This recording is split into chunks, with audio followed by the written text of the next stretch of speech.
Apakah prinsip dalam perakaunan?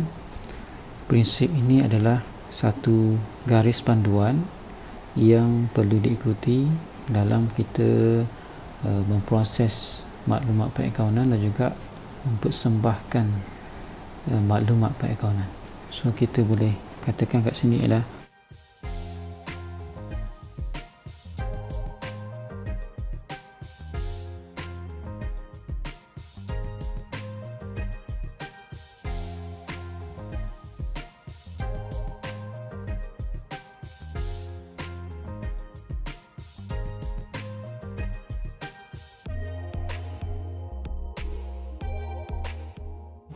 penting untuk kita menggunakan garis panduan ni supaya maklumat perakaunan yang kita buat ni adalah berkualiti. Terdapat 3 jenis prinsip yang perlu dipatuhi, iaitu pertamanya ialah ketekalan ialah satu prosedur ataupun kaedah yang digunakan pakai dan mesti secara konsisten. Kita pakai satu kaedah secara berterusan. Tujuannya ialah untuk membandingkan prestasi perniagaan secara adil.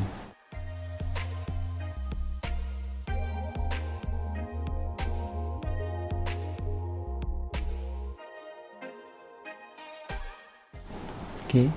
Selain pada itu juga untuk kita elak daripada penyelewangan.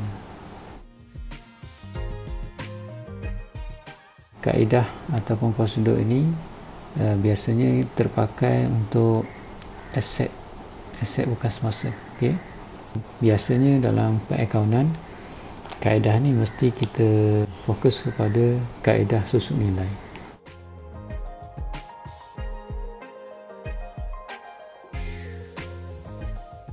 Banyak kaedah yang dipakai, iaitu kaedah kos, kaedah baki berkurangan, kaedah penilaian semula. Tapi kalau kita nak guna kaedah, mesti kita pakai kaedah tu secara konsisten. Okey, contoh kita nak pakai satu kaedah garis lurus, okey, digunakan secara setiap tahun.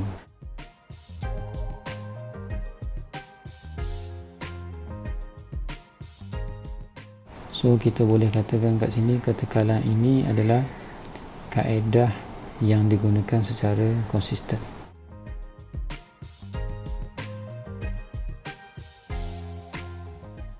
Yang keduanya ialah prinsip kos. Prinsip kos ialah kita melaporkan maklumat mengikut harga asal ataupun harga yang dibeli.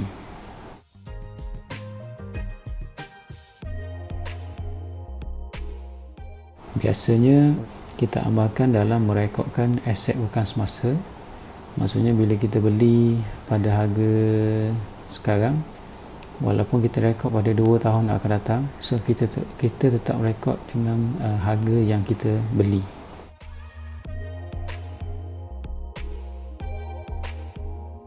Terdapat juga prinsip kos ni kita terpakai juga pada belanja. Okay? Ada juga belanja kita gunakan, kita rekod pada harga kos juga, okay? Pada harga asal. Apa relevannya kita rekod pada harga kos? Sebab harga pasaran dia akan berubah-ubah. Okay? Contohnya kenderaan, perabot dan sebagainya, contoh aset bukan semasa ni, dia akan menjadi berkurang. Okay? Okay, manakala ada juga aset yang bertambah seperti hartanah ataupun bangunan, harga pasaran tu akan menjadi meningkat. Okay? So bila berlaku harga yang tidak stabil ni, so kita gunakan kaedah prinsip kos ni, prinsip kos untuk merekodkan aset bukan semasa ataupun beberapa belanja lah, okay, yang dipakai. Okey, seterusnya ialah pengiktirafan hasil dan belanja.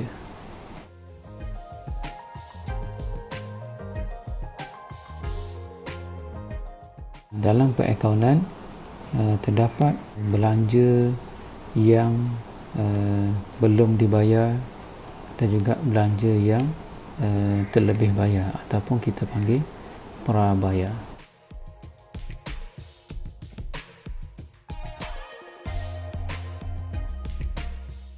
Terdapat juga hasil yang kita belum terima dan juga hasil yang telah diterima lebih awal ataupun dia panggil hasil belum terperoleh.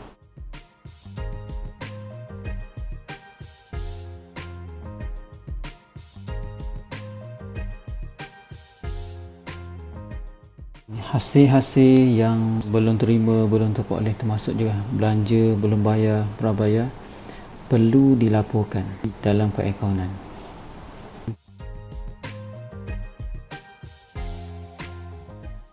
Biasanya kita terima barang tapi kita belum bayar dan kita ada yang terlebih bayar, so kita kena laporkan. Ataupun hasil yang kita dah bagi servis ataupun kita dah bagi barang semua belum terima duit, kita perlu laporkan. Okey, itulah maksud pengiktirafan hasil dan juga belanja. Okey, perkara ini perlu dilaporkan dalam perakaunan. Okey, supaya maklumat perakaunan ni adalah tepat.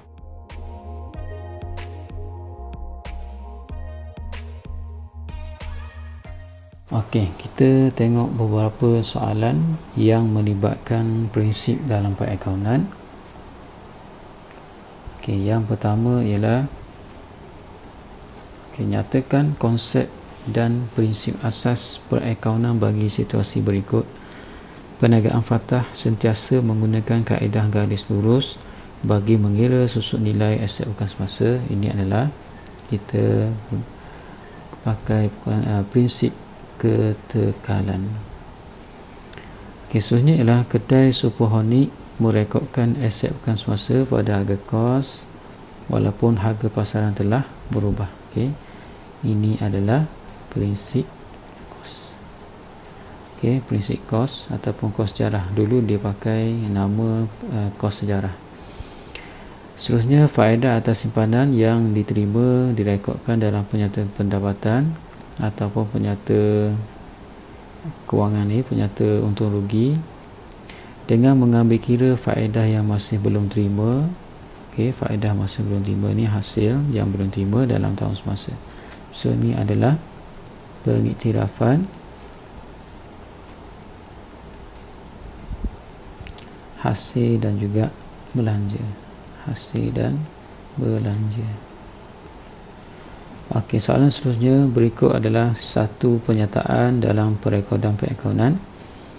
Penyata kewangan perniagaan Fatah disediakan setiap tahun 31 Julai dengan mengambil kira semua belanja prabaya.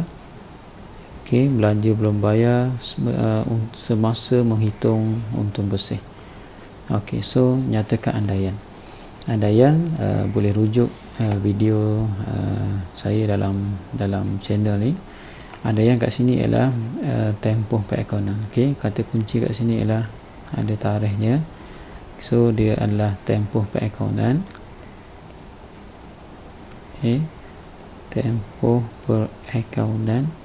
Okey, prinsip yang diguna pakai dalam situasi ini ialah prinsip dia panggil pengiktirafan hasil dan belanja. So pengiktirafan hasil dan belanja. Okey, soalan yang seterusnya. Okey, maklumat berikut berkaitan dengan perniagaan muhibah. Puan Salihah pemilik perniagaan telah menetapkan bahawa kenderaan telah disusut nilaikan mengikut kaedah baki berkurangan setiap tahun. Tempoh perakaunan berakhir pada 31 Disember. Okey, soalan ni lebih kurang yang soalan tadi. So dua prinsip ataupun andaian. Okey, prinsip yang dipakai kat sini ialah prinsip iaitulah dia pakai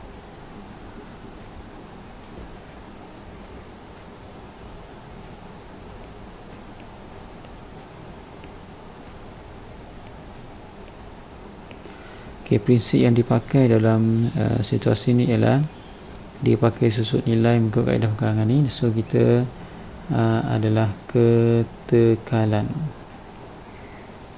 Okey, manakala andaian, okey, andaian yang digunakan dalam situasi ini ialah bila kita ada ni tempoh perakaunan, kita ada tarikh ni, so ni adalah andaian untuk tempoh perakaunan.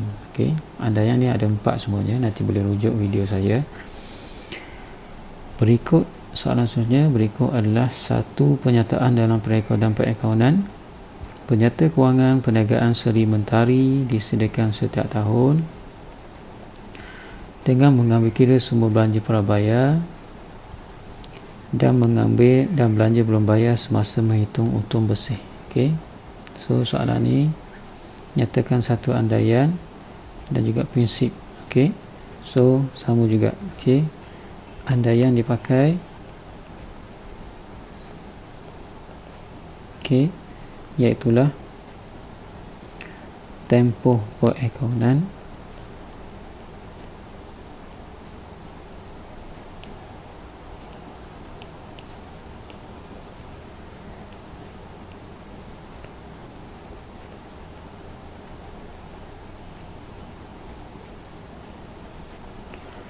prinsip yang digunakan kat sini adalah belanja prabayar. Yang belum bayar ni kita panggil pengiktirafan hasil dan juga belanja. Soalan seterusnya, dua soalan terakhir. Penyataan berikut menunjukkan amalan yang dipatuhi oleh sebuah perniagaan. Encik Musa menetapkan semua aset bukan semasa disusut nilai sebanyak 10% setahun atas kos pada 31 Disember setiap tahun. Atas kos dan dipakai kaedah susut nilai 10% setahun. So apakah andaian dan prinsip? Sebenarnya prinsip lah. Prinsip perakaunan yang berkaitan dalam pernyataan tersebut. So dipakai susut nilai ni adalah ketekalan. So kalau dia minta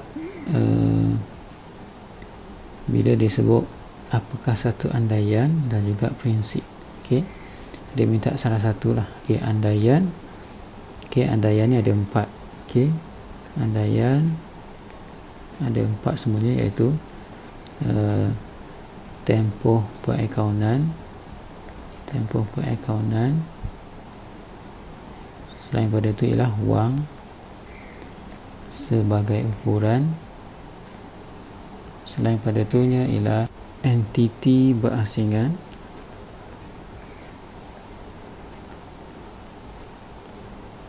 satu lagi ni ialah usaha berterusan.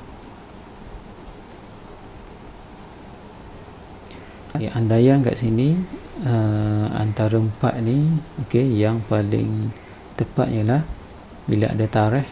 Bila ada tarikh, so ni adalah tempoh perakaunan. Tempoh perakaunan. Lepas tu prinsip. Prinsip yang paling tepat kat sini ialah bila dipakai menetapkan semua aset bukan semasa disusut nilai, so dia adalah ketekalan. So jawapannya kat sini adalah 1 dan 3. Soalan yang terakhir.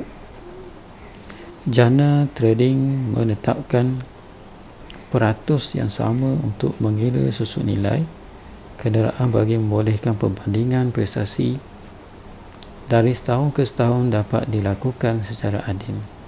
So prinsip yang digunakan dalam apakah prinsip perakaunan yang dipatuhi?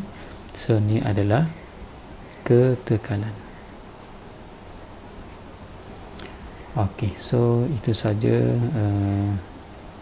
penerangan berkaitan dengan prinsip perakaunan ataupun prinsip dalam perakaunan.